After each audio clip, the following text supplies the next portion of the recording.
Hola, buenas tardes. Bueno, vamos a ver si ahora sí podemos comenzar con este vivo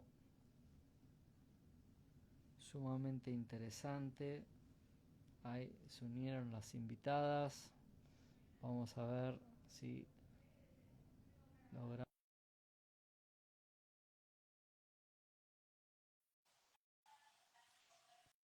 a las invitadas.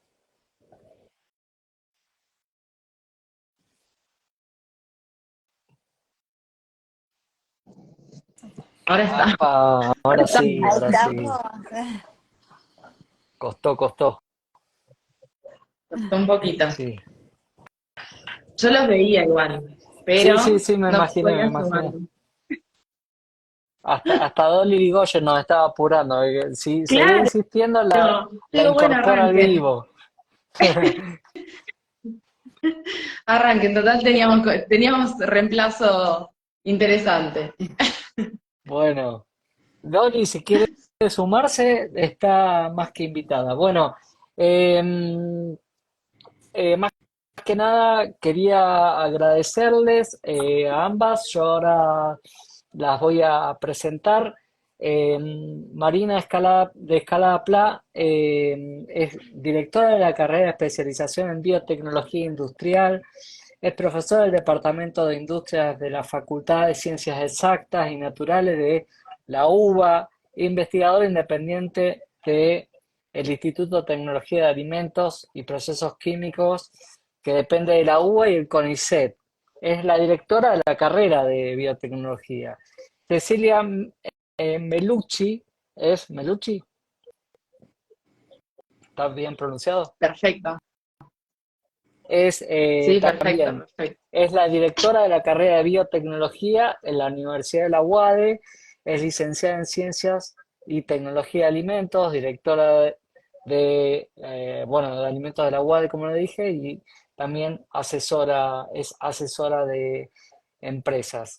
Eh, Más que nada, antes de comenzar el vivo, quería aclarar que este espacio no lo auspicia absolutamente nadie, no tenemos compromiso con nadie, así que no se va a fomentar nada porque todo el mundo cree permanentemente que estamos adoctrinados para hablar de determinadas cosas y no es así, somos absolutamente independientes para hablar de esto, así que bueno, mil gracias por la participación. Gracias, Fabio, por la invitación. Bueno, Mira, me muchas gusta, gracias. me gusta, Una aclaración, y es que no, yo no soy la directora de biotecnología, sino de la licenciatura en Ingeniería en Alimentos y de la doble titulación de la licenciatura en Biotecnología que se dicta acá. Después está la directora de la carrera de Biotecnología y Bioinformática, que también se dictan acá en UADE, pero yo soy la que veo la parte de alimentos. está muy bien. Romy es la directora acá de Biotech. Ok. Bueno, me gustaría que nos comenten un poco primero para entrar en tema, ¿a qué se dedica, digamos, la carrera de ustedes? ¿Cuál es su profesión realmente? ¿Cuál es el rol que cumplen dentro de la sociedad, ¿no? Para que podamos entender un poquitito el enfoque. Bueno, empiezo yo, Cecilia, Bien, como quiera. buenísimo. Bueno, mi profesión, yo soy ingeniera química, luego Dale. el posgrado, el doctorado en la Facultad de Ciencias Exactas y Naturales, en el Departamento de Industrias, con el tema de alimentos, con el tema de frutihortícolas. Y bueno, estoy trabajando en la formación de recursos humanos, ya sea de grado, licenciado en Ciencia y Tecnología de Alimentos, dando clase en esta facultad y también de posgrado, hay chicos que están haciendo el doctorado y están haciendo la tesis, digamos, en el marco de los proyectos que estamos dirigiendo en este aspecto. Bien, buenísimo.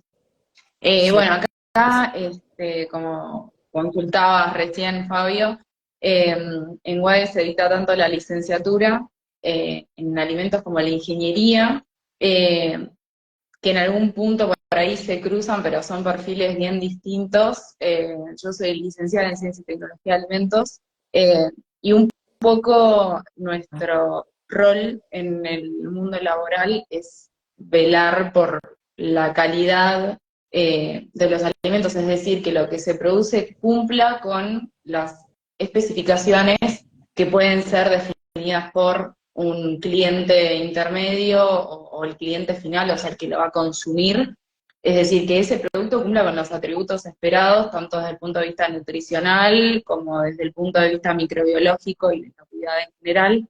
Y un poco desde el lado de la ingeniería se suma a eso la necesidad de optimizar, como charlábamos anteriormente nosotros, optimizar los procesos para que efectivamente los recursos con los que cuenta una industria, una empresa productora de alimentos, sean utilizados de la manera más eficiente posible, eh, bueno, mientras se elabora ese producto, ¿no?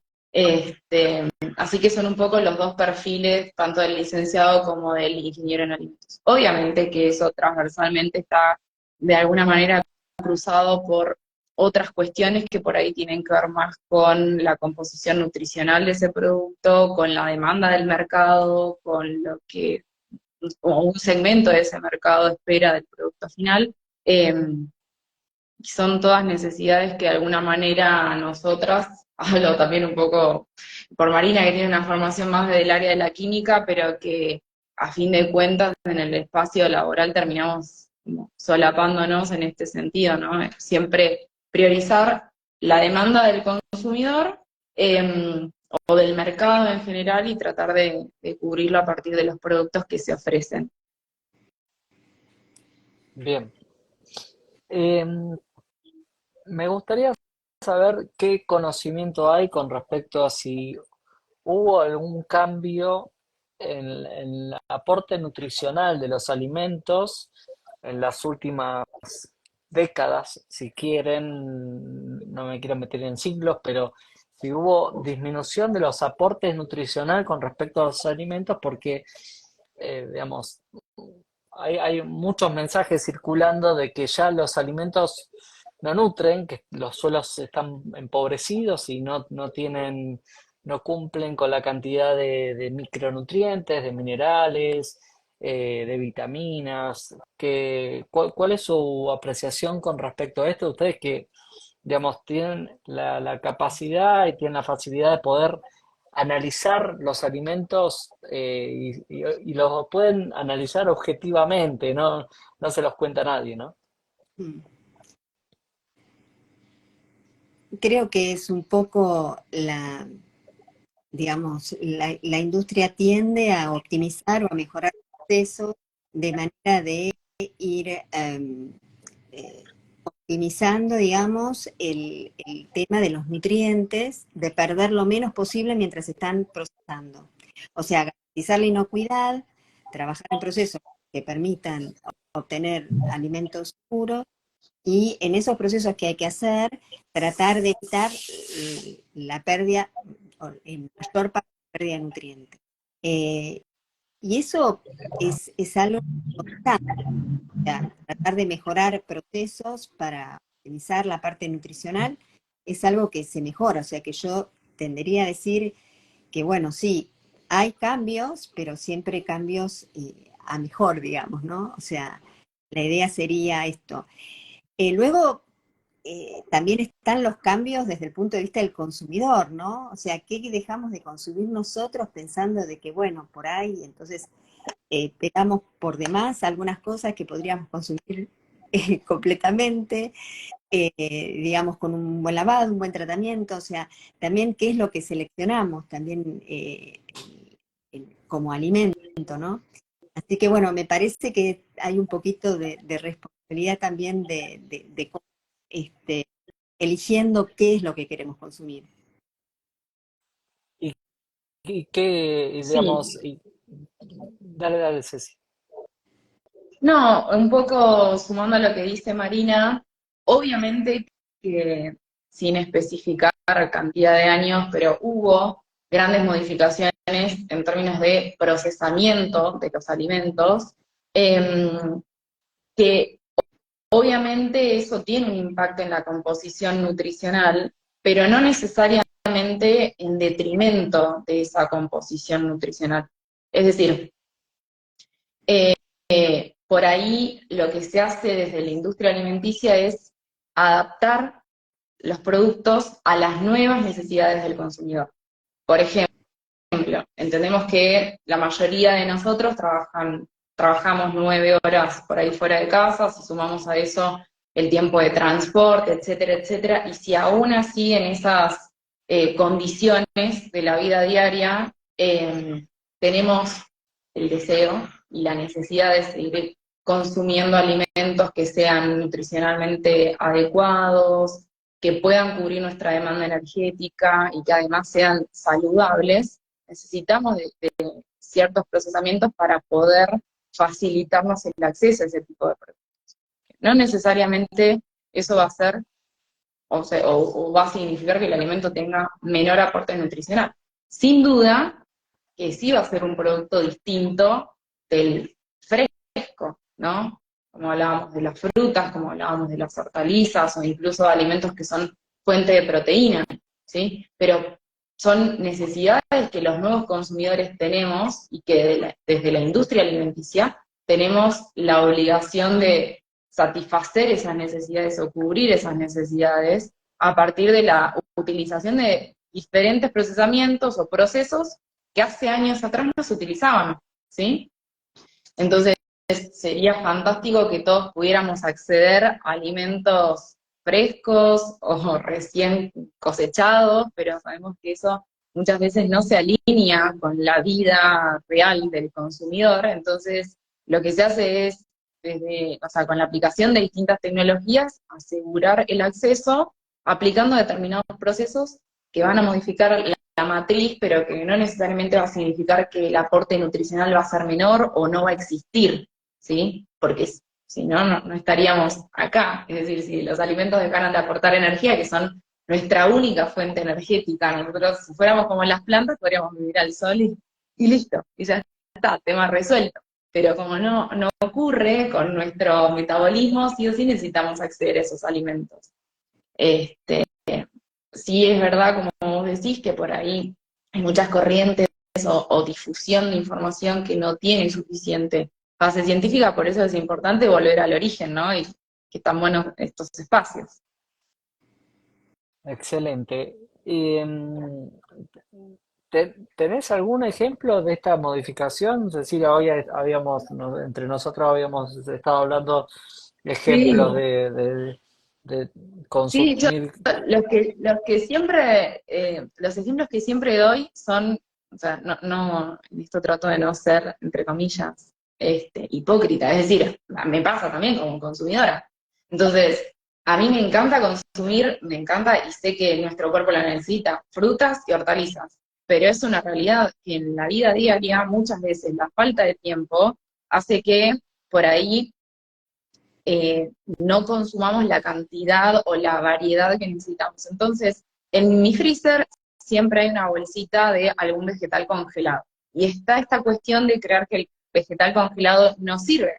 Y por ahí, en esto es importante saber que todo lo que sean vegetales congelados, primero que lo que se congela es lo que, también, al revés de lo que la gente suele creer, todo lo que va a proceso de congelado, aplicación de un tratamiento de frío, son productos que tienen alta calidad. No es que uno manda al túnel de congelado lo que ya está a punto de echarse a perder o cuya vida útil ya haya caducado. Por el contrario, uno previo a enviar a congelamiento las frutas o las hortalizas, se hace una selección en función a sus atributos de calidad, y después lo que se hace en este caso de los vegetales congelados es aplicar un tratamiento efectivo para reducir al mínimo la destrucción de la estructura de ese vegetal, de las células de ese vegetal, de manera de reducir al mínimo posible las pérdidas cuando después lo vamos a consumir finalmente. Entonces, es lo mismo vegetal congelado que el fresco? No. Sin embargo, durante el procesamiento de ese vegetal se trata de reducir al mínimo la destrucción de esa estructura celular para que después cuando nosotros lo consumamos podamos aprovechar al máximo posible los nutrientes que eso nos ofrece. Entonces, es lo mismo que el fresco no, pero es mucho mejor que reemplazar el vegetal por otra cosa con tal de no consumir el congelado. Y lo otro que hoy yo les mencionaba es el tema de las legumbres.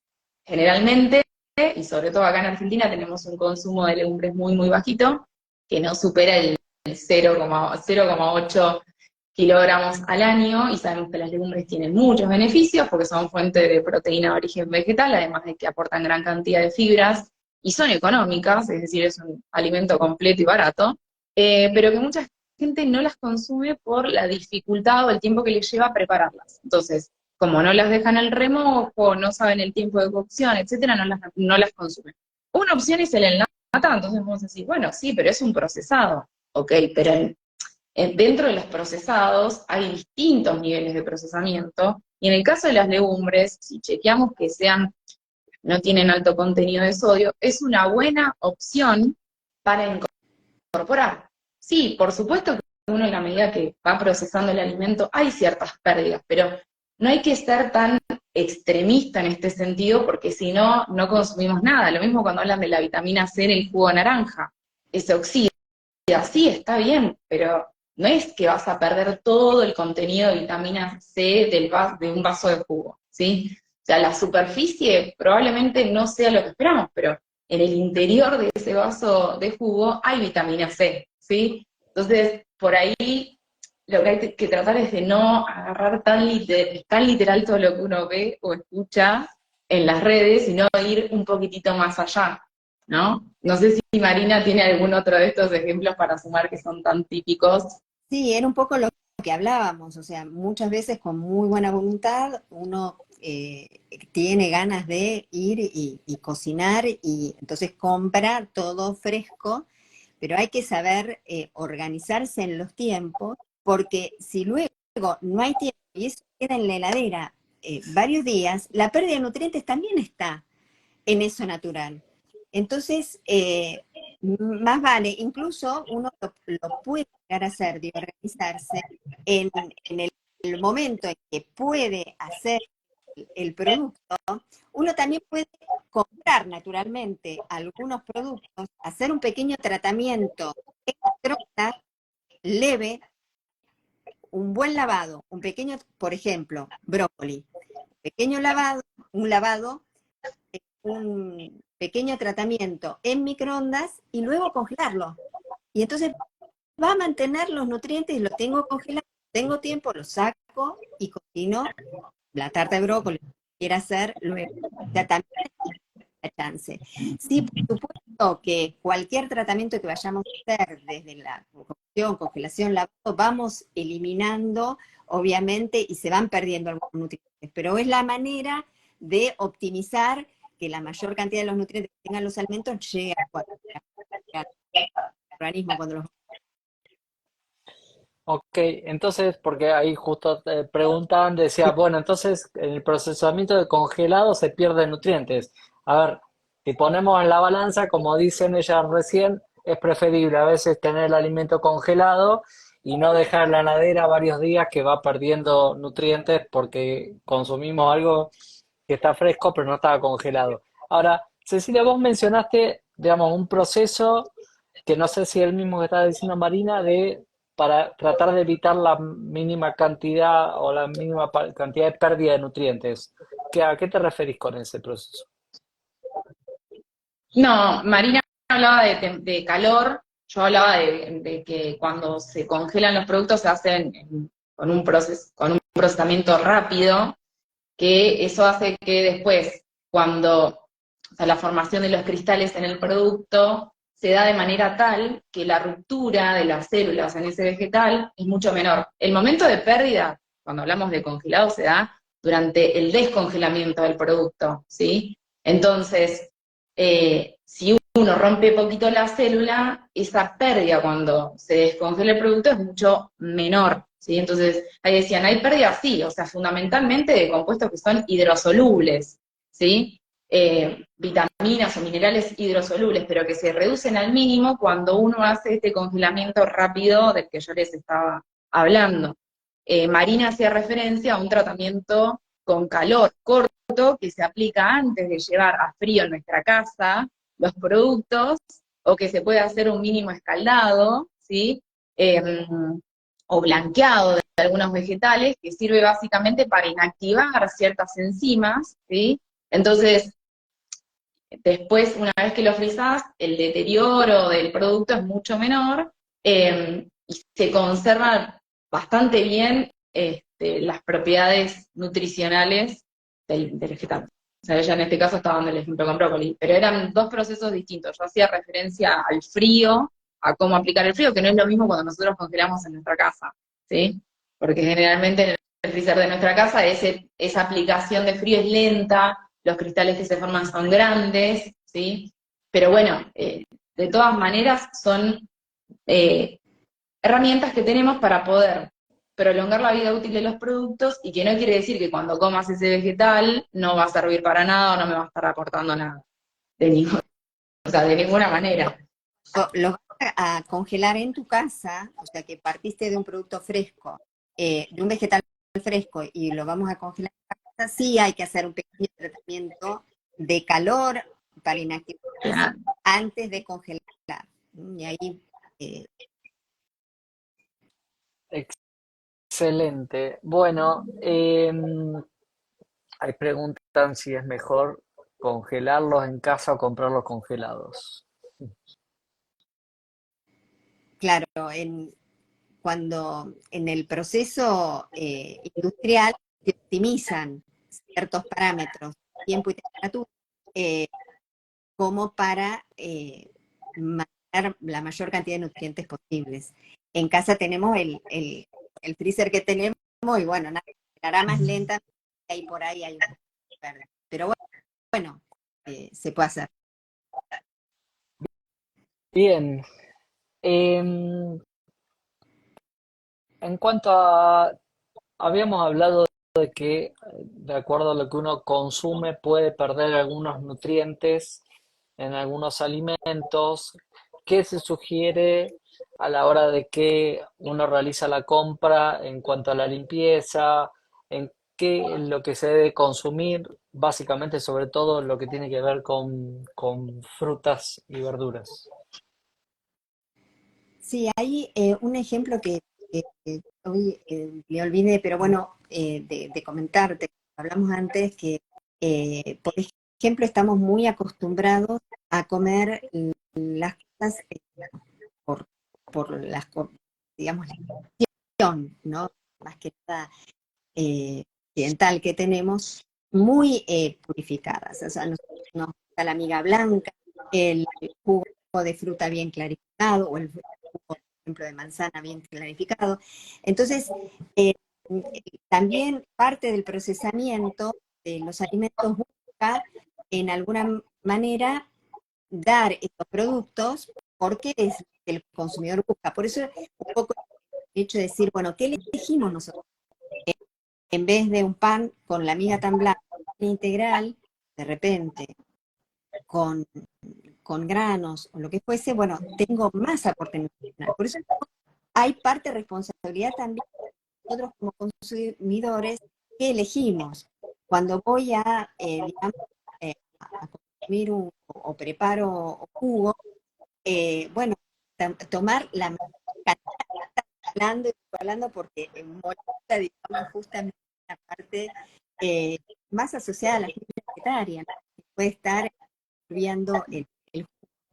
Entonces, bueno, a veces nos lleva por elección dejar de consumir cosas que realmente son importantes. A eso es lo que voy. Y en cuanto a lo que preguntabas de frutas y vegetales, muchas veces bien lavadas, uno puede consumir directamente cáscara y pulpa, digamos, ya sea de frutas, ya sea del banco, bien cocido, sea al vapor o al horno, puede consumir todo. Bien. vos sabés que se te escucha entrecortado, Marina. No sé si vos tendrás algún auricular a mano o algo que por ahí facilite, pues em, Ah, hay como una retroalimentación y sé que se va saturando el teléfono. ok. No tenés un auricular, ¿no? No, creo que sí. Tengo solo Em, ese con el. No, no, ahí al lado. bien, entonces, Ahí se em, escucha o. sí, cuando hablas, cuando decís pocas palabras, sí, pero después cuando vas haciendo la frase se te va entrecortando. Ok. Em, ent- entonces, también hablamos de lo que es de la forma de seleccionar, y cuanto más puro es en contra, o sea, no la miga blanca, sino más bien el salvado. Y me gustaría, hoy estuvimos hablando de consumir las frutas y consumirla con cáscara o sin cáscara. ¿Qué valor tiene? ¿Qué diferencia hay? ¿Qué es lo importante? Bien, y lo importante, fundamentalmente, asociado a la fibra dietaria y a los componentes que pueden venir, tal como propiedades, antioxidantes naturales que vienen asociados a la fibra dietaria. La fibra luego no es digerida, pero bueno, tiene funcionalidad en el tracto intestinal, ¿no? Es como recomendable. Lo que no tengo era el cabellito que estaba. ¿Querés No, seguir, Cecilia, mientras ella... Sí. Ahí no sé si ah, me iban a escuchar.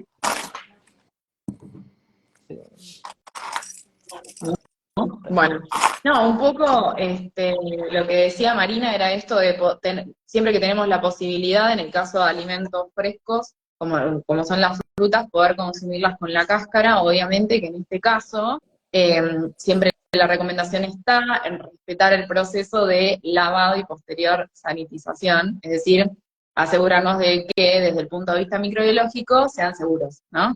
Eso, una vez que todo lo que sea producto fresco, tanto frutas como verduras, una vez que llegan a nuestra casa, tenemos que lavarlas para retirar la suciedad visible, y una vez que retiramos lo que es tierra o algún bichito que pueda aparecer en la parte externa del producto, tenemos que sumergirlos en agua, que tiene que ser un volumen conocido, 1, 2, 3, 4 litros, y a eso agregarle las gotitas del desinfectante que utilizamos en casa, que es el hipoclorito de sodio, lo que nosotros lo llamamos como lavandina, de 2 a 4 gotitas, dependiendo de la concentración que indique la lavandina, siempre aclarando en este sentido que tiene que ser la que especifica que es apta para tratamiento de agua para consumo humano, es decir, acá no hay que utilizar nada de lo que trae perfume, aroma a lavanda, ni triple acción, ni nada por el estilo.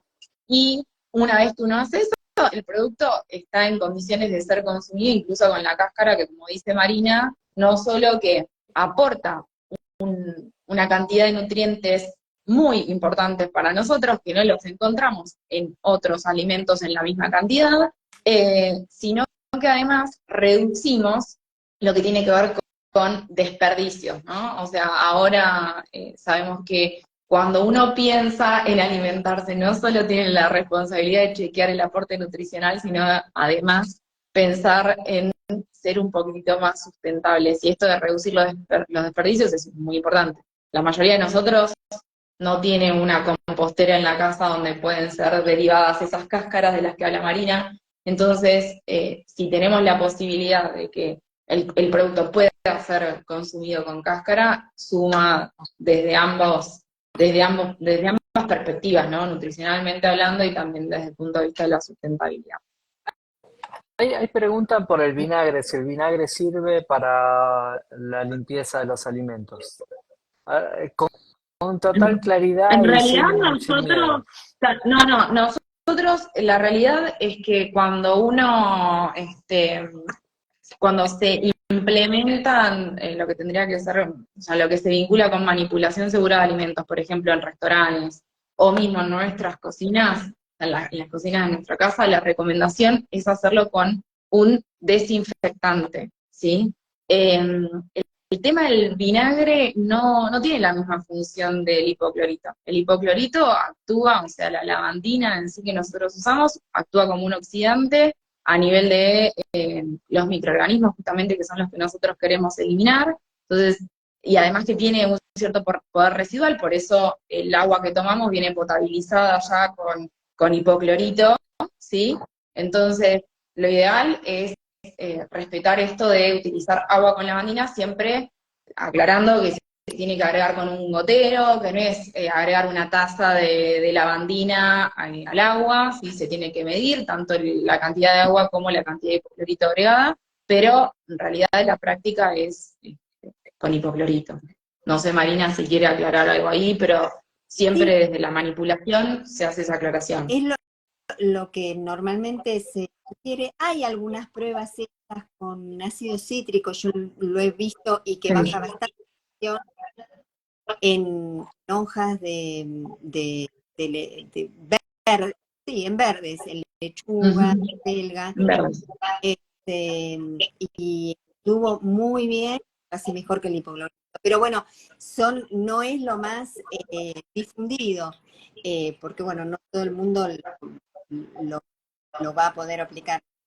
Pero bueno, con ese, con ese antecedente que yo vi, posiblemente con el vinagre también hay efecto en hojas verdes, seguramente. Y bueno, Sí, ahí el tema, pregunto No sé todo si lo se que sea escucha, bajar el peso. ¿se escucha Sí, sí, se mejor? escuchó, Ah, un poquito mejor, se sí. escuchó lo que dice. No, todo lo que sea bajar el pH, lo que sí sabemos es que limita la multiplicación de ciertos microorganismos, porque los microorganismos tienen no quiero hablar tan técnico porque entiendo que del otro lado no necesariamente tienen que saber qué es el pH, pero bueno, los microorganismos, al igual que nosotros, tienen condiciones óptimas para vivir, para multiplicarse, entonces la mayoría de los patógenos que a nosotros nos interesa eliminar, digo la mayoría porque no son todos, pero bueno, pHs por ahí más bajos no se sienten tan cómodos, podríamos decir. Entonces, cuando uno acidifica, o sea, agrega algo que baje el pH del producto, puede limitar la multiplicación microbiana. Pero hasta el momento siempre la recomendación es poder eliminar lo que ya hay. Entonces, para eliminar recurrimos a algún desinfectante.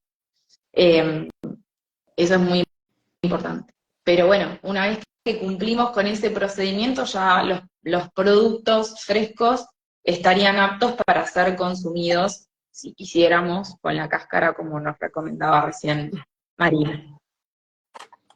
Bien. Ahí preguntaban también por la utilización, y les avisé, de bicarbonato para la eliminación de agroquímicos. ¿Cuál es la opinión de ustedes? Si tiene algún efecto.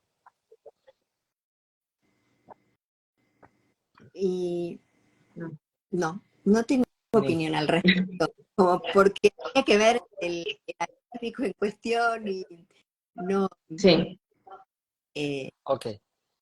La realidad es que lo que decíamos hoy, no, sabemos que hay un miedo generalizado, también nosotros como consumidores entendemos que no tenemos ganas de exponernos a productos que tengan una cantidad de derivados agroquímicos por encima de los límites permitidos. Lo que también sabemos es que al día de hoy quienes producen alimentos de origen vegetal como frutas o verduras deben cumplir las buenas prácticas que se les son exigidas. Que en algunos casos pueden no respetarlas, sí, claro, como pasa con un montón de cuestiones, si el producto tiene un exceso de algún eh, agrotóxico, al momento al menos yo no he visto una bibliografía contundente que diga que con bicarbonato se elimina.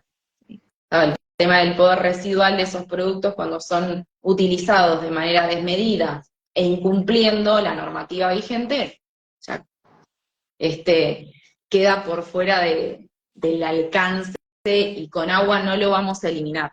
Y lo que les contaba recién del hipoclorito o como decía Marina del ácido cítrico es con otra función, que es microbiológica, no tiene nada que ver con restos de productos químicos. Entonces, ahí la realidad es que lo del bicarbonato habría que ver. Yo no tengo bibliografía contundente como para asegurar que con bicarbonato, ante un exceso de agroquímico, se resuelve. Habría que ver incluso el método de acción descrito. Eso pasa muchas veces con la información que vemos en Internet, que se dice algo, pero no está fundamentado ni siquiera con el mecanismo de acción de ese compuesto. Estamos hablando de bicarbonato sobre algún agroquímico utilizado de manera inadecuada, no, habría que chequear. Si tienen, o sea, si las personas que preguntan tienen algún paper en donde hayan encontrado esa recomendación y encuentran que realmente tenga o sea, tenga veracidad, o sea, que esté realmente estudiado con algún mecanismo de acción certero, se puede evaluar. Nos lo comparte y le podemos dar una devolución. Sí, lamentablemente, ojalá se pidiera fundamentación a cada cosa que circulan, que creo Sí. que la menor parte tiene fundamentación, eh, y eso se difunde como regadero de pólvora, ¿sí? Decir que el gluten tiene más tamaño que lo que tenía antes y por eso la gente hay más celíacos ahora, nada, es tan fácil diseminar un mensaje así, y que está dando explicaciones por qué no. Entonces, es realmente complejo. Lamentablemente las redes capturan más el mensaje esotérico que el verídico. ¿M? Em, y después me Tal cual. gustaría volver al tema de las buenas prácticas, que lo voy a dejar para el final para que hablemos un poquitito, interactuemos un poquitito de cuál es la función, el tema de lo que hablamos hoy, la demanda de alimentos y todo esto. Es Desde el punto de vista tips. A mí me encantan los tips, todo lo que nos pueden aportar. Hoy hablábamos, por ejemplo, la diferencia entre la cocción hervido o al vapor. ¿Qué es mejor? Bueno, lo que hablábamos hoy, si estoy hirviendo, luego voy a consumir todo el caldo, bueno, voy a terminar consumiendo todos los nutrientes. Lo que pasa es que a veces no consumimos el caldo y perdiendo en ese caldo todos los nutrientes hidrosolubles que se solubilizaron y bueno, en cambio cuando lo cocinamos al vapor, va a quedar todo mucho más concentrado en la materia del alimento que vamos a comer. Pero bueno, si consumiéramos todo, caldo, con lo que hemos hervido, sería equivalente, Con líquido. con suficiente líquido, exactamente. Bien. Digamos, y en cuanto preguntan también por la leche, ¿sí? ¿Qué consideran ustedes de la leche, por ejemplo? Y podemos hablar también, porque vamos a hablar un poquitito de los octógonos, ¿no? Me están preguntando por el yogur y todo eso. Eh, ¿qué, qué, qué opinión, con sinceridad, ¿no? ¿Qué opinión les corresponde a ustedes con respecto a los productos lácteos? Bueno, el tema de la leche es digamos, como que se ha transformado en un área medio controversial porque se cruzan cuestiones nutricionales con cuestiones éticas y de decisión de consumo, ¿no? Etcétera. Entonces, a veces es un producto alimenticio que genera conflicto. Eh, Primero, decir que sabemos que hasta el primer año de vida se recomienda que el bebé mantenga la lactancia materna. Si no fuera posible, sabemos que existen las leches de fórmula con distintas características dependiendo de las necesidades, y después de ahí es cuando comienzan a incorporar productos lácteos, ¿sí? Productos lácteos como los que conocemos nosotros, o sea, la leche de vaca o sus correspondientes derivados, ¿sí? Eso por un lado. Después también lo que es real, que por eso también desde la industria alimenticia se ofrece cada vez más, es que en la edad adulta hay una enzima que nosotros tenemos en nuestro cuerpo, cuya actividad desciende, ¿sí?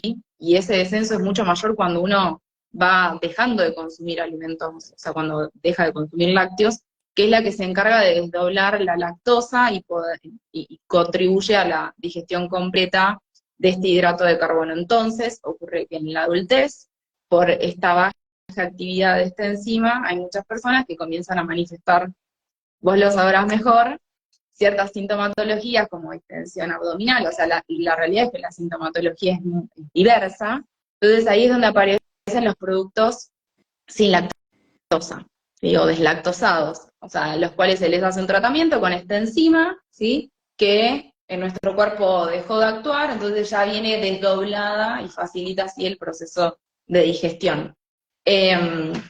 Después, en cuanto al perfil nutricional, es real el aporte de calcio, es real el aporte de hierro, y también es real que quienes no consumen leche pueden obtener esos micronutrientes de otras matrices alimentarias. Es decir, al día de hoy, también desde la industria alimenticia se han formulado lo que no se puede denominar leche, sino bebidas a base de, o sea, a base de ingredientes de origen vegetal, en cuya formulación esos nutrientes que nosotros le llamamos críticos, ¿sí? Como es el calcio, se adicionan.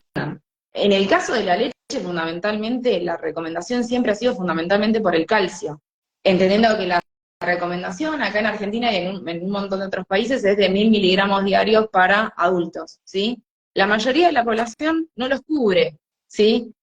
Indistintamente si se declaren a favor o en contra de la leche, no los cubrimos, ¿sí?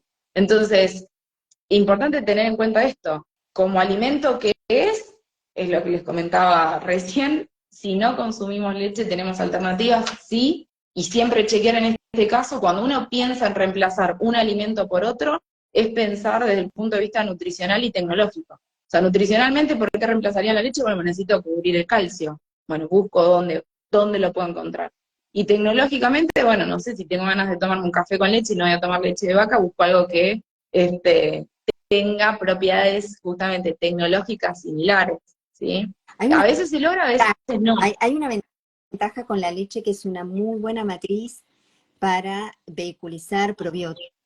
Los probióticos están, digamos, muy recomendados en la dieta. Entonces, la realidad que la leche es una muy buena matriz a través de los yogures, de los quesos, de mantener una carga de probióticos elevada, ¿no? Que a veces cuesta en el producto procesado, ¿no? Ya sea, cuesta un poquito más de trabajo cuando queremos elaborar este vehículo a través de una matriz vegetal. Eso da un poco más de trabajo, pero bueno, son pros y contras como estamos hablando, ¿no? Y justo, bueno, ahí preguntan los veganos, la realidad que sí deben suplementarse, porque obviamente la vitamina B12 se obtiene del reino animal en general, pero lo que decía Cecilia, también hay que suplementar o buscar alternativas alimentarias para cubrir la cantidad de calcio, porque el calcio que no ingresa, si uno está permanentemente consumiendo menos de 1000 miligramos por día, lamentablemente ese calcio que lo necesitamos para funciones que son vitales en el organismo, como contracción muscular, lo va a tomar del hueso. Entonces, por ahí, y hoy hablábamos cómo optimizar la obtención de alimentos, por ejemplo, que vos mencionabas hoy el omega 3, Cecilia, pero también el calcio, ¿no? De otros alimentos, y los veganos es el típico ejemplo, porque Sí. se pueden suplementar con alguna bebida que esté fortificada con calcio, pero si no, ¿qué sugerís? ¿O qué sugerís No, vos en más bien realidad, con esto? sí, al día de hoy entendemos que en la industria alimenticia los nuevos patrones alimentarios fueron un gran desafío, como dice Marina, porque siempre cuando uno está trabajando con una matriz distinta aparecen ciertas limitantes, pero que, o sea, yo creo que se están sorteando de la mejor manera posible. En relación al calcio, tener en cuenta esto, pero no solo quedarnos con la población vegana o vamos a decir vegetarianos estrictos, sino gente que en general no consume lácteos. O sea, nosotros acá, a mí me pasa, ¿no? Hablo desde lo personal. Estamos muy acostumbrados al mate también, ¿no? Al mate o a infusiones en general, y los lácteos en general en la adultez empiezan a consumirse con menor frecuencia. Entonces, entender que también los podemos encontrar en otros alimentos. Mencionaba las bebidas vegetales, pero si no tenemos esa práctica, recurrir a otros productos, como por ejemplo el tofu, ¿sí? El tofu, siempre que esté elaborado con sales de calcio para su proceso de coagulación, no sé si lo conocen, pero es como una especie de queso, que se elabora a partir de una lechada de soja, que se coagula con sales de calcio, y también aporta una cantidad interesante de este micronutriente, bastante elevado. Si no me gusta el calcio, si no me gusta el tofu, perdón, puedo recurrir a incorporar otros alimentos, pero que es más, por ejemplo, el kale tiene muy buena cantidad de calcio, pero la realidad es que no es tan fácil de conseguir, no lo tenemos disponible en todas las verdulerías, hay lugares de nuestro país donde por ahí no es tan sencillo encontrarlo, y la realidad es que por ahí se nos dificulta incorporarlo en algunas preparaciones. Entonces, sí tener presente que en la diaria de alguna manera ese micronutriente hay que cubrirlo, como, o sea, el calcio, ¿no? Independientemente del patrón alimentario que tengamos. Ahí preguntaban también por los lácteos descremados, ¿son mejores? En realidad, cuando hablamos de alimentos, y esto no sé, Marina, qué opina, yo siempre digo que me autodefino como tibia, pero no es tibia. Lo que pasa es que me gusta dar el contexto, porque yo digo, claro, claro, o sea, como mejor para quién o para qué, y también entender que los requerimientos son individuales. Y también, o sea, esa individualidad después se traduce cuando uno segmenta el mercado. Es decir, si vos tenés algún tipo de inconveniente con el tema del perfil lipídico, cuando te haces los análisis, sin duda la recomendación del médico va a ser seleccionar productos descremados o que no tengan un aporte de grasa tan elevado. Entonces, desde ese punto de vista, en cuanto al perfil lipídico, claro, es mejor, tiene un menor aporte de grasa, pero después tiene que hacer una evaluación integral de ese producto, porque si es descremado, pero tiene mayor contenido de azúcares, y vos tenés diabetes, ese producto no va a ser mejor para vos. ¿Se entiende? Entonces, por eso, el hablar de mejor o peor depende para quién, ¿no? Claro. Acá hay una pregunta muy interesante que habla de la biodisponibilidad, disponibilidad del calcio, el de otros minerales, que los podemos encontrar en las matrices vegetales, pero en las matrices vegetales son menos bioaccesibles o biodisponibles esos minerales, porque hay ácido fítico, fitatos, que los complejan, y muchas veces, donde deberían ser absorbidos, que es en el intestino delgado, bueno, quedan atrapados ahí con la matriz vegetal y uno lo termina eliminando del cuerpo y no lo podemos aprovechar. Con lo cual, bueno, es algo que, bueno, sí, en el calcio de la leche es más bioaccesible y biodisponible, eso ciertamente. Bien. Pregunto ¿cuál es la opinión de triturar las semillas con el objetivo de obtener calcio, obtener omega 3 y esto por ahí hidratándolo, ¿no? Para mejorar el tema del ácido fítico también. Sí, ahí, bueno, en relación a lo que decía Marina, en realidad justamente en el caso de las bebidas vegetales y del tofu y del kale, más o menos es un 30% la biodisponibilidad. O sea, es buena, por eso cuando hablamos o sea, para este tipo de poblaciones, por ahí no se recomiendan otros alimentos donde se sabe que hay calcio, porque justamente la cantidad, entre comillas, de antinutrientes es mayor, entonces ahí sí la biodisponibilidad baja mucho. Pero hay matrices donde se sabe que esa biodisponibilidad es buena, ¿sí? Y en relación a lo de las semillas, lo mismo, depende para qué yo estoy sumando semillas a mi alimentación. Si es como fuente de fibra, bueno, la puedo consumir entera, ¿no? Porque la fibra va a estar. Pero si yo quiero aprovechar lo que está dentro de la semilla, y la semilla es muy chiquitita, por ejemplo, en el caso de la semilla de zapallo la puedo morder, ¿no? Entonces voy a poder acceder al contenido del interior. Pero si es una semilla muy chiquitita, es difícil acceder al contenido del interior. Entonces, en ese caso, sí es muy importante molerlas. Y ahí hay que tener en cuenta algo. Cuando son semillas que yo las estoy incorporando como fuente de ácidos grasos, como pasa por ahí con el lino o la chía, no sirve molerlas con anticipación, ¿sí? Que en algún momento se había difundido esto de comercializarlas así ya molidas, y la realidad es que ahí sí, o sea, cuando se trata de ácidos grasos, esos ácidos grasos en contacto con el oxígeno, con la luz, van a perder su efectividad, su función, o sea, lo vamos a estar consumiendo, a fin de cuentas, como fuente de fibra y no como ácido graso. Entonces, en ese caso, si yo no voy a tomar la tarea de justamente demolerla en el momento que la voy a consumir, para el caso del lino y de la chía, directamente lo que se puede hacer es comprar los aceites, ¿sí?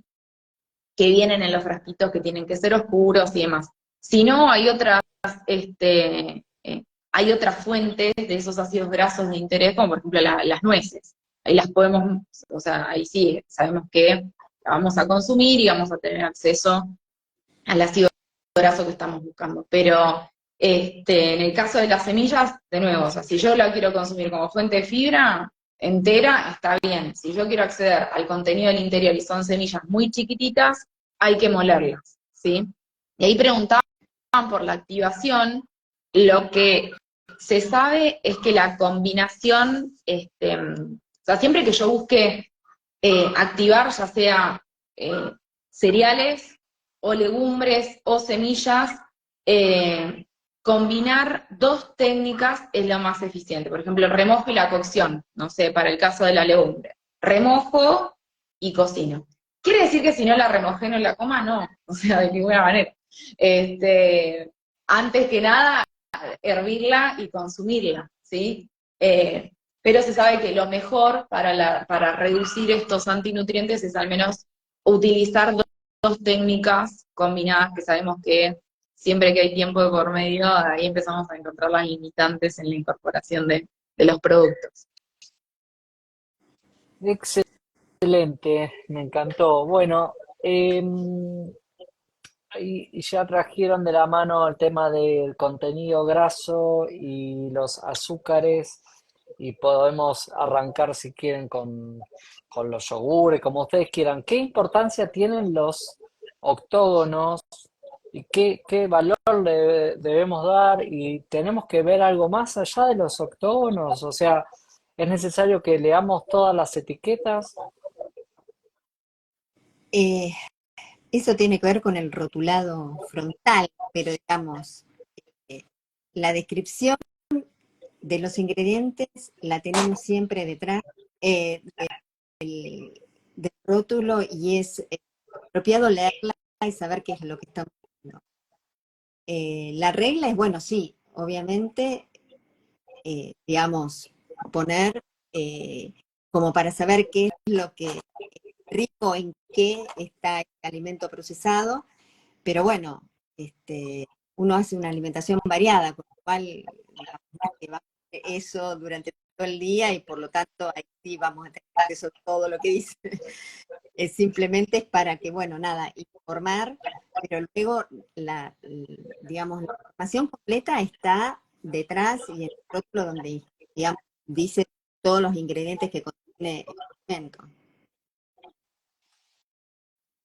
Bien, Sí, y ahí en realidad, bueno, sabemos que el tema del rotulado frontal generó como mucho debate, como todo lo que pasa en términos de alimentos.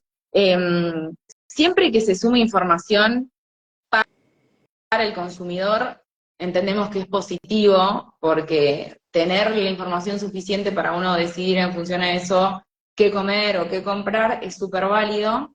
La legislación vigente al día de hoy está basada en, cuando decimos límites críticos, o sea, vamos a decir valores, límites que no pueden ser superados, o que si se superan va a aparecer el sellito, y esos límites críticos que se utilizaron como referencia son los propuestos por la OPS, ¿sí? Por la Organización Panamericana de la Salud. Entonces, lo que se priorizó cuando salió la ley del rotulado frontal fueron cuestiones nutricionales, ¿sí? Entonces, desde el punto de vista de la producción, digamos que generó revuelo, porque obviamente había que adaptar los rótulos, porque las empresas quizá no tenían la espalda suficiente para hacer frente a esta cuestión, ¿sí?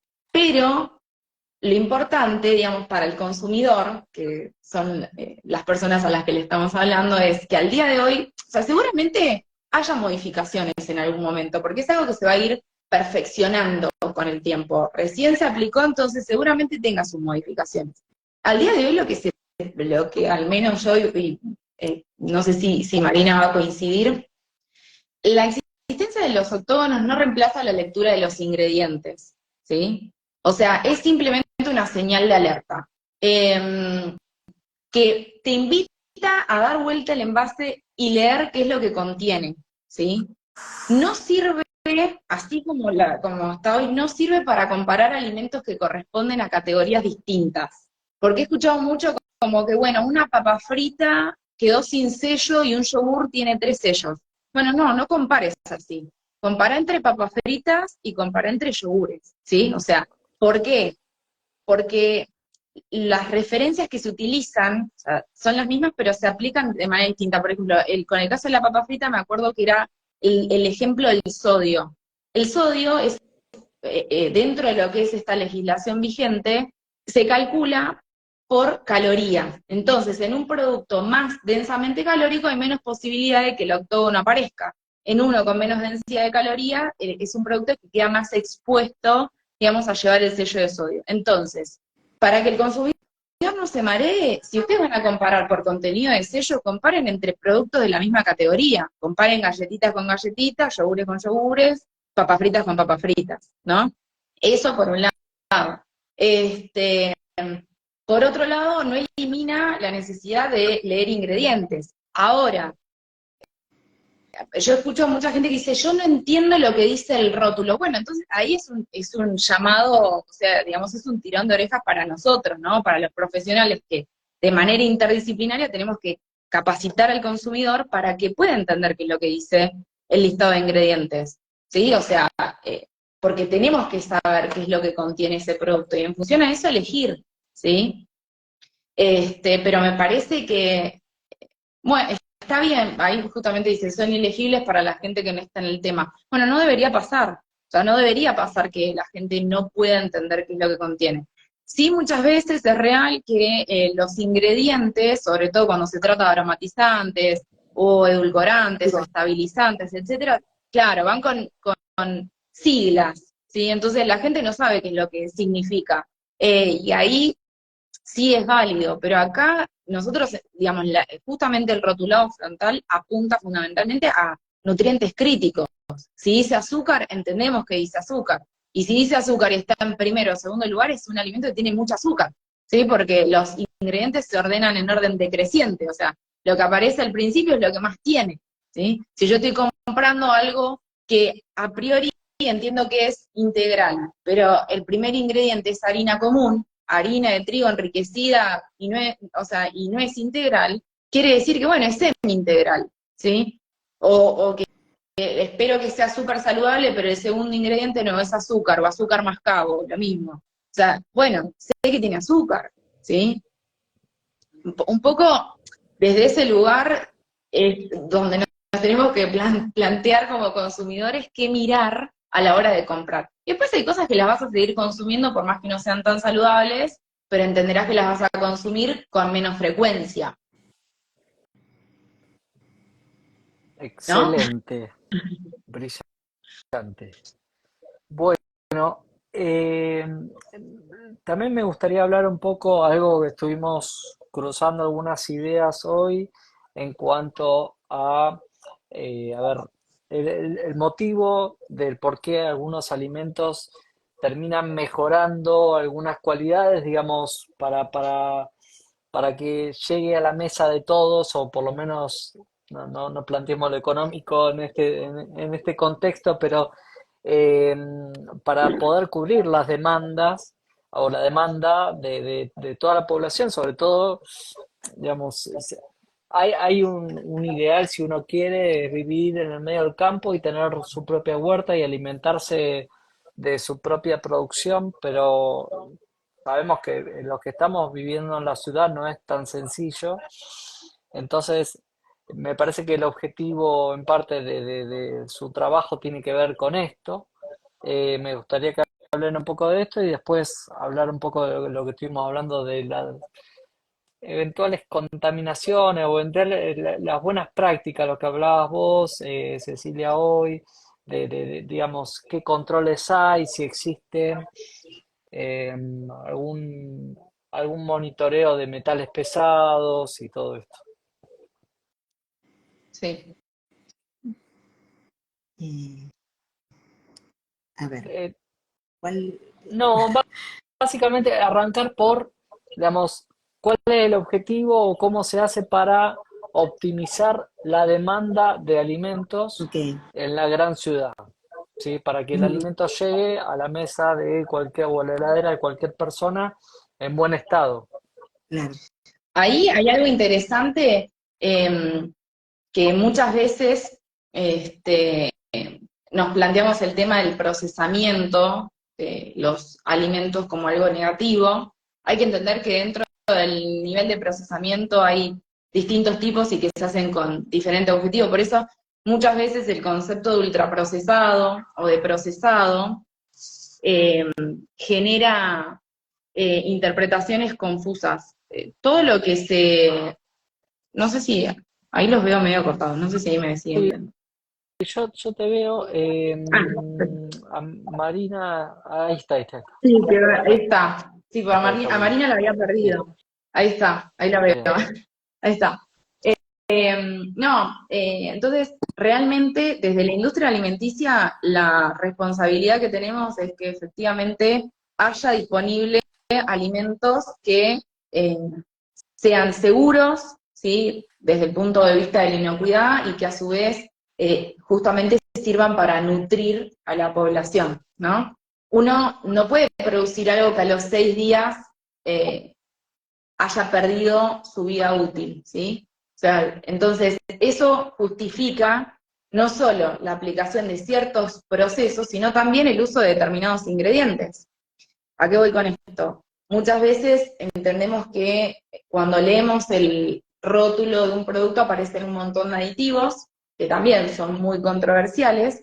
El tema es que muchas veces si esos aditivos no se utilizan, el producto no llegaría en buenas condiciones al consumidor. Por ejemplo, algunos conservantes, ¿sí?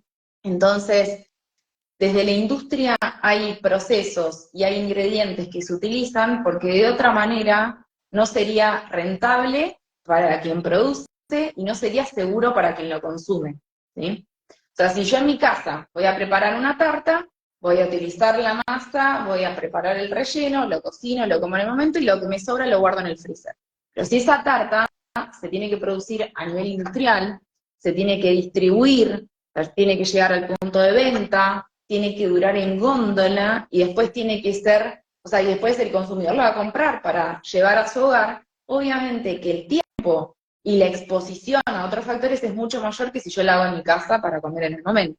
Entonces, esa necesidad de hacer llegar productos seguros y con una vida útil suficiente y que además puedan nutrir a la población hace que se recurra a la aplicación de determinados procesamientos y al uso de determinados ingredientes que si yo los preparara en mi casa no los necesito, por supuesto que no los necesito, ¿sí? Pero hay un montón de factores que entran pero también hay en algo, juego. hay una ventaja en el procesamiento, que por eso estamos formando a los profesionales en esto, de que por ahí cuando yo lo cocino en mi casa, por ahí no tengo esos controles del proceso de tiempos, temperaturas, para optimizar que la mayor cantidad de nutrientes permanezcan. Con lo cual eso también asegura no solo la inocuidad, sino que se está garantizando en el proceso que se mantenga la mayor cantidad de nutrientes. Con eso no quiero decir que no está bien cocinar, digamos. Lo que pasa es que de esa manera garantizamos que llega la mayor cantidad de nutrientes a la mayor cantidad de población posible. Que de otra manera, los que estamos lejos de la producción primaria no estaría llegando, digamos, ¿no? Bien. Sí, Y exactamente. digamos, hoy Cecilia, vos mencionaste las buenas prácticas. Me gustaría que nos expliques o nos expliquen un poquitito de qué es esto de las buenas prácticas. Sí, hoy justo mencionaba las que tienen que ver con la producción agrícola, haciendo referencia justamente a la existencia de ciertos límites en el uso de determinados productos, qué productos se pueden utilizar y qué no, si puede o no haber animales en la zona de producción. Son cuidados que se tienen y que son de implementación obligatoria, eso en la producción primaria, es decir, cuando se producen frutas y hortalizas. A nivel industrial o en cocinas de espacios gastronómicos, etcétera, también hay buenas prácticas. En este caso nosotros les decimos buenas prácticas de manufactura, ¿sí? Para los cuales se capacita al personal y se implementan, ¿sí? Generalmente están acompañados de procedimientos, de registros, y que tienen que ver con, básicamente, imagínense, el lavado de manos, el uso del uniforme adecuado, la limpieza y sanitización de las superficies de trabajo, del piso, o sea, del espacio en general, la limpieza de los equipos que se utilizan, los controles cuando se recepciona la materia prima, ¿sí? O sea, la materia prima en una industria o en una cocina, como les decía, se recepciona, esa materia prima tiene que estar acompañada de la documentación correspondiente, se hacen los chequeos, que dependiendo del tipo de producto van a ser análisis microbiológicos, análisis físico-químicos, ¿sí? Y son controles que después también se hacen en el producto terminado. Y vos mencionabas los de los metales pesados, también en las líneas de producción hay control de metales, ¿sí? Hay detectores de metales. O sea, son cuestiones muy importantes y que se controlan, como les decía, tanto en la recepción de la materia prima como en el despacho de producto terminado y en las líneas de producción. Todos esos controles se adaptan al producto del cual se trate. ¿Por qué? Porque no todo producto está expuesto a los mismos riesgos, por así decirlo, ¿no? Entonces, en función de la matriz, o dependiendo de la matriz con la que yo trabaje, van a ser justamente los controles que yo necesito hacer para asegurar que ese producto no le va a generar ningún riesgo a la población.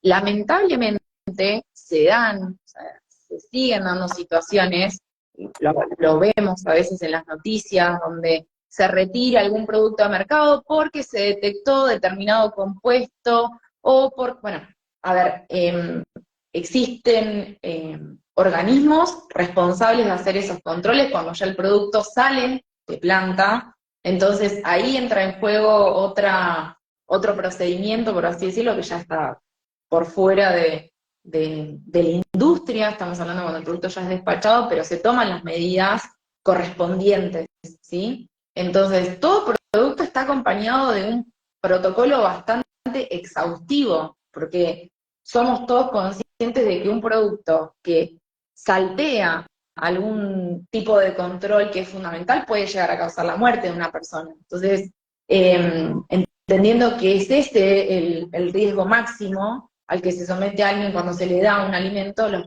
controles son muy altos.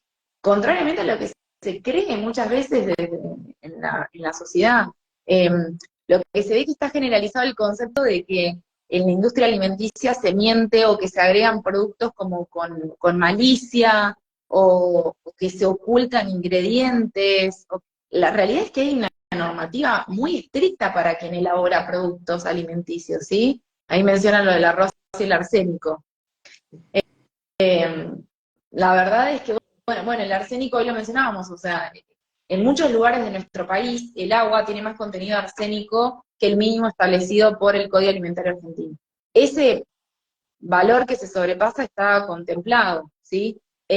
Hay que ver, la verdad es que no vi, o sea, evidentemente algo pasó con el arsénico y el arroz, que está, está tan difundido. No sé, Marina, si querés. Sí, ahí tenemos cuestiones de suelo y de napas, que no es igual en toda el país.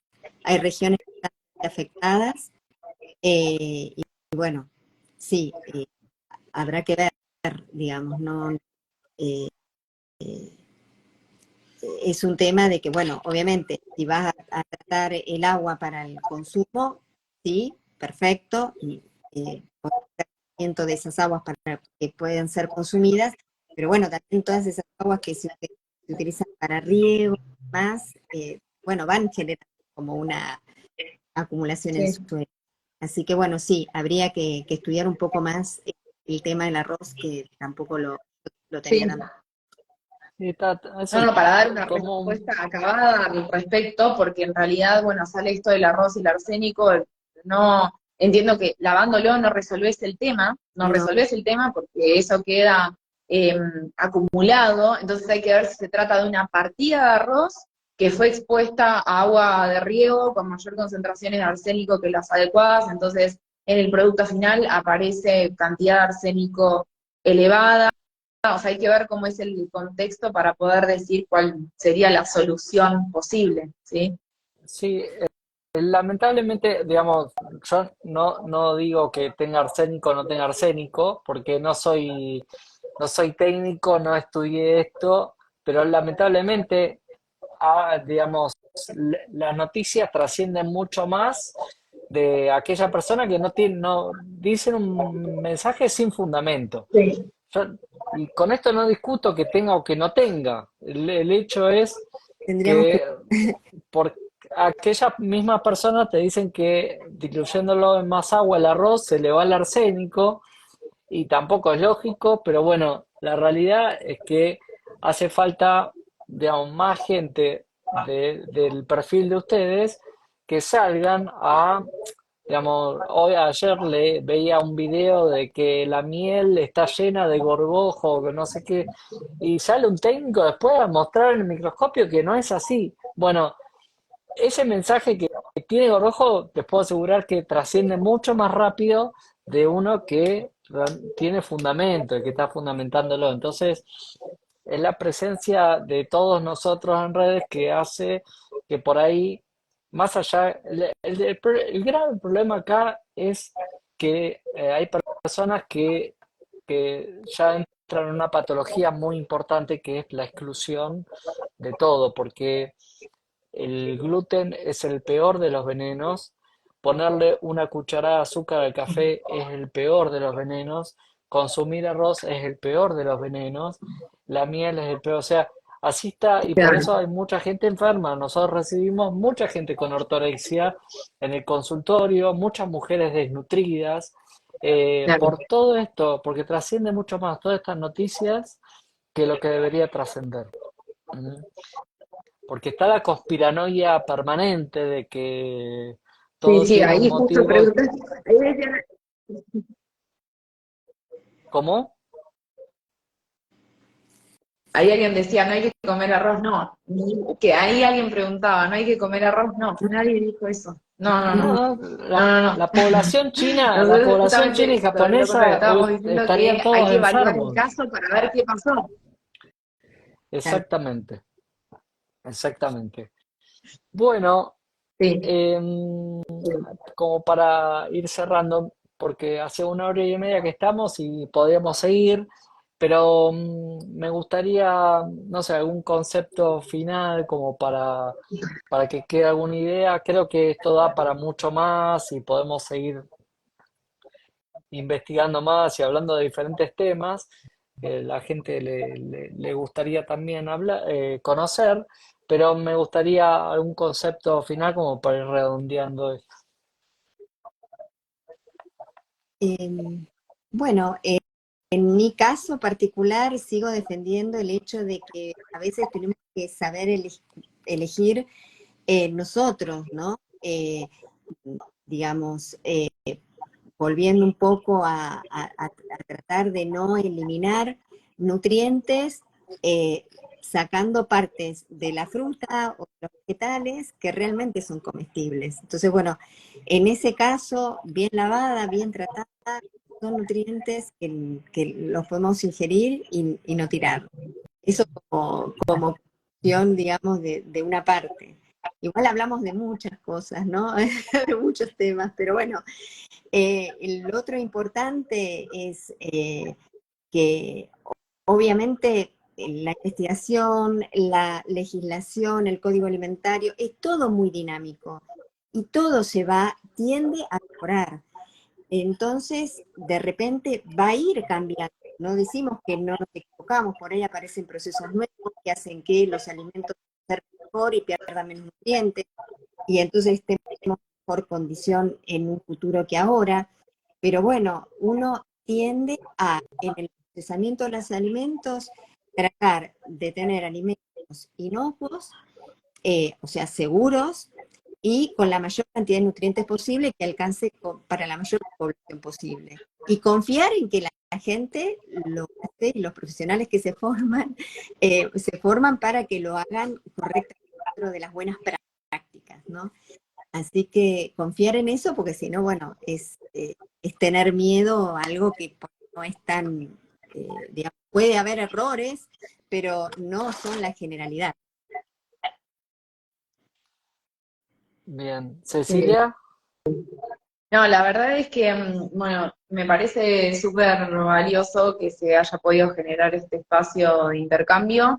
Algo que acá siempre les digo bueno, a los estudiantes es que sean críticos y lo mismo vale para los consumidores, o sea, no quedarse con lo primero que ven y esto lo llevo al mundo de las redes sociales. No creer que muchas veces la voz de alguien que tiene muchísimos seguidores, pero que no es especialista en la materia, tiene más peso que la voz de alguien que realmente está formado en el área para salir a hablar de una temática. Entonces ahí es donde digo, sean críticos, entiendan que no es tan sencillo. El mundo de la medicina, el mundo de la química son súper difíciles como para resumirlos a un video de TikTok, ¿sí? Entonces, si bien son espacios muy importantes para difundir, pero que seleccionen qué tipo de información consumir. Y después, no volverse locos, o sea, que cuando se trata de los alimentos somos seres sociales, la alimentación es fundamental en nuestra vida, pero tiene tanto peso como un montón de otras cuestiones que hacen a lo que consumimos. O sea, entonces, en ese sentido, no vamos a salirnos de lo básico de incorporar frutas, verduras y todo lo que sea fuente de fibras, de antioxidantes, pero eso no es excluyente a hacer actividad física, a mantener una mente sana, y el combo es lo difícil, ¿no? El equilibrio es lo difícil. Así que, bueno, siempre que se puedan aclarar dudas con algún paper detrás o alguna revisión bibliográfica que nos pueda apoyar para dar respuestas certeras y no desde la opinión, al menos yo voy a estar de ese lado, ¿no? Y manteniéndonos lo más objetivos posibles, ¿no? Porque, bueno, también tenemos opiniones de algunas cosas, pero en estos espacios tratamos de ser objetivos. excelente. Agrego que hay muchas personas que tienen buen coaching y que suenan convincentes y obviamente las redes, digamos, la gente compra eso lamentablemente, o escuchar a alguien con mucha seguridad hablar de algo, sobre todo, no sé, le doy ejemplo, personas hablando de todos los beneficios del magnesio, todo, pero son empresarios que venden suplemento de magnesio a valores millonarios. O sea, eso lo vemos también permanentemente. Pero bueno, nada, acá estamos, qué sé yo, siguiendo este camino que a veces es, obviamente, que la gente lo agradece, otros no, pero en general la gente lo termina agradeciendo. Yo no tengo más que palabras de agradecimiento por este tiempo. La que más me costó convencer fue Marina, que no quería saber nada con la tecnología, pero bastante bien. Eh, y bueno, nada, los invito a seguir con esto porque obviamente este lugar hay que ocuparlo. ¿Eh? También es hacer visible el trabajo de ustedes, ¿eh? Es muy importante, muy Sí, sí, importante. Bueno, Bien, bueno, mil gracias. Las voy a poner como sí, colaboradoras y bueno, totalmente. eso lo pueden Bueno, compartir en muchas sus gracias. perfiles y seguimos bueno, trabajando. Muchas gracias a ambas, ¿eh? gracias por la invitación. Gracias a todos por estar. Hasta luego. Chao, chao. Bueno, muchas gracias. Gracias. No, gracias a ustedes.